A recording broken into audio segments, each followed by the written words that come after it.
Anda kembali di Kabar Siang pemirsa. Gugus Tugas Percepatan Penanganan COVID-19 Kabupaten Ponorogo, Jawa Timur kembali mengumumkan jumlah santri Gontor yang terkonfirmasi positif COVID-19 menjadi 12 orang. Saat ini pihak gugus tugas masih menunggu hasil swab kepada 51 santri lainnya.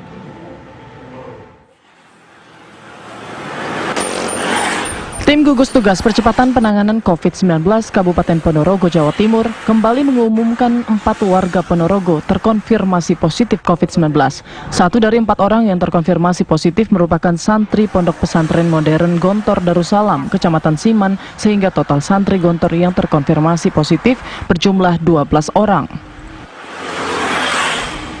Sejauh ini Dinas Kesehatan Kabupaten Ponorogo sudah melakukan rapid test kepada 892 santri dan pengasuh Pondok Gontor dan masih menunggu hasil swab 51 santri lainnya. Santri yang dinyatakan positif kini menjalani perawatan di rumah sakit, sedangkan ratusan santri lainnya yang kontak erat dengan santri positif COVID-19 menjalani isolasi mandiri di dalam pondok pesantren. Hari ini kita sudah melakukan pemeriksaan pada 892 orang di sana.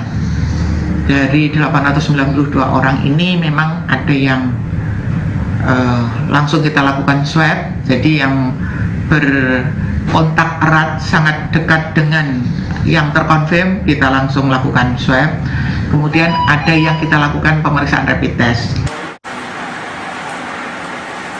Data dari Pemkab Ponorogo, sekitar 10.000 warga telah menjalani rapid test. 81 pasien terkonfirmasi positif COVID-19, 33 pasien sembuh, dan 4 pasien meninggal dunia. Dari Ponorogo, Jawa Timur, Aris Sutikno, TV One mengabarkan. Pemirsa, untuk membahas klaster pesantren Gontor, sudah ada Kepala Dinas Kesehatan Ponorogo, Irin Kusdarini.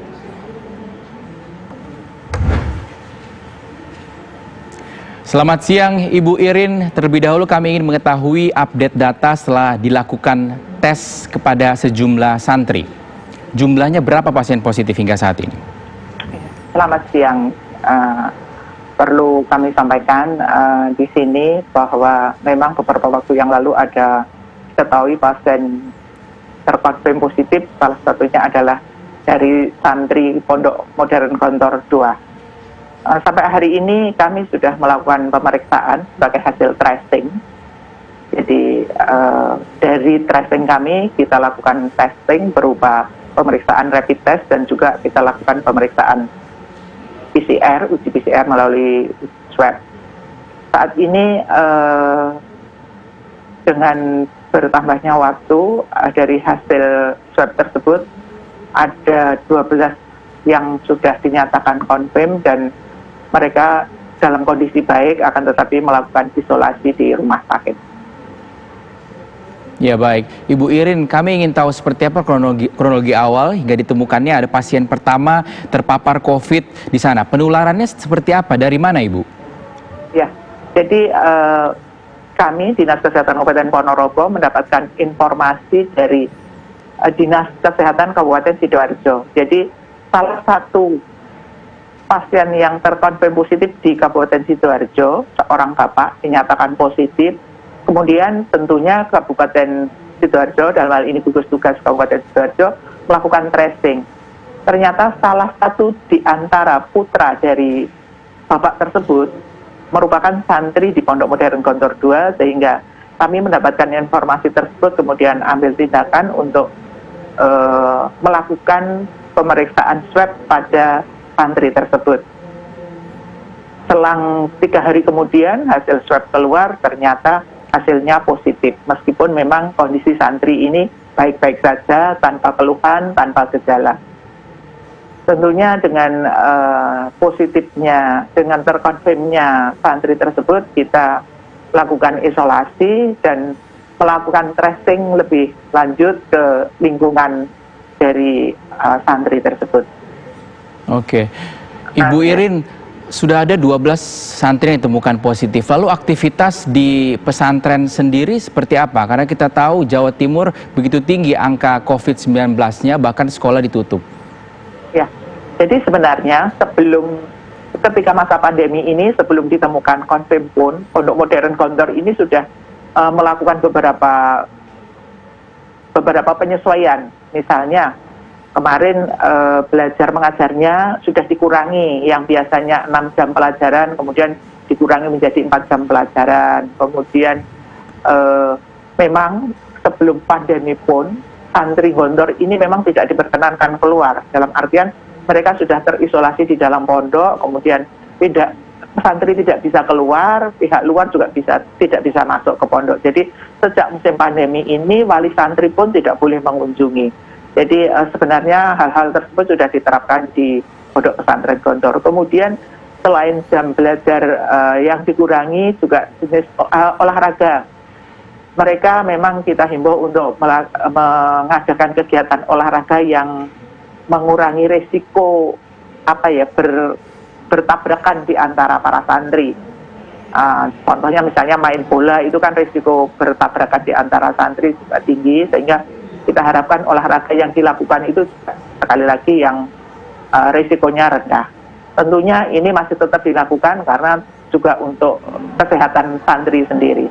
Jadi beberapa tindakan sudah dilakukan, dan selain itu atas arahan gubernur kita juga melakukan pemeriksaan rapid secara meluas di antara santri yang ada di Gontor 2 ini.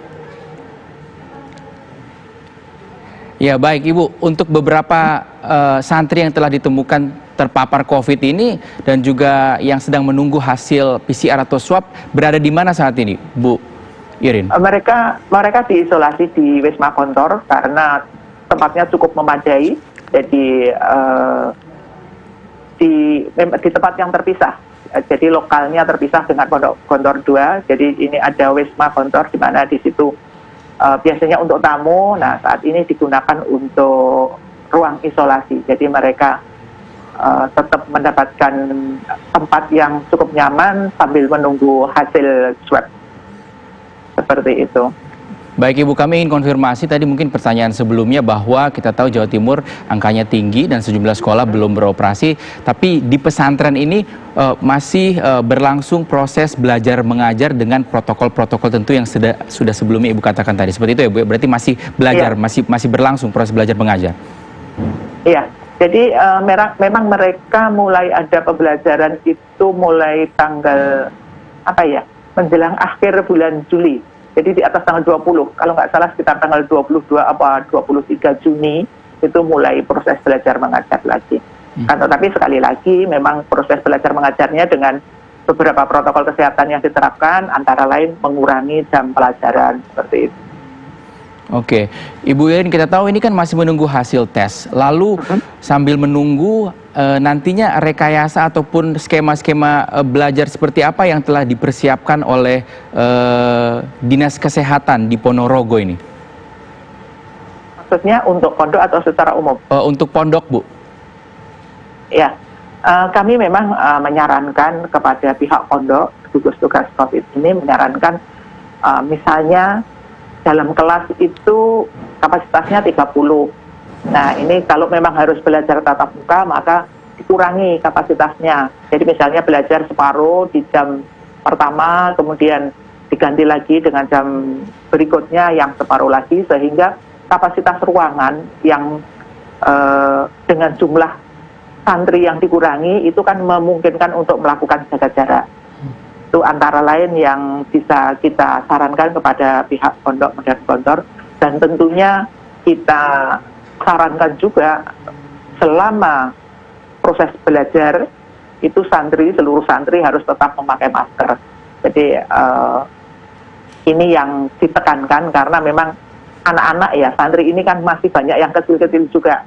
Jadi kadang-kadang menjadi tidak nyaman, kemudian maskernya dilepas ketika belajar. Jadi ya kita sarankan, karena sekali lagi protokol kesehatan ini sebetulnya tidak terlalu sulit ya. Tetap pakai masker, jaga jarak, kemudian sering cuci tangan pakai sabun di bawah air mengalir. 3 hal yang kunci ini memang kita terus sosialisasikan, baik itu di lingkungan pondok maupun di seluruh masyarakat yang ada. Dan insya Allah ini bisa dilakukan di Pondok Gontor 2. Baik, terima kasih Ibu Irin Kusdarini selaku Kepala Dinas Kesehatan Ponorogo, Jawa Timur atas kesempatannya.